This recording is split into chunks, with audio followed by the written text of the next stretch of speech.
Inilah 10 hewan istimewa yang dijanjikan Allah akan masuk surga.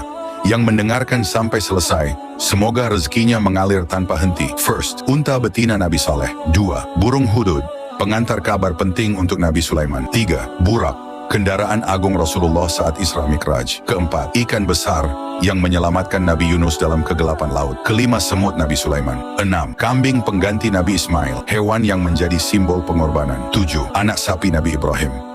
8. Anjing Ashabul Kahfi. 9. Keledai Nabi Uzair.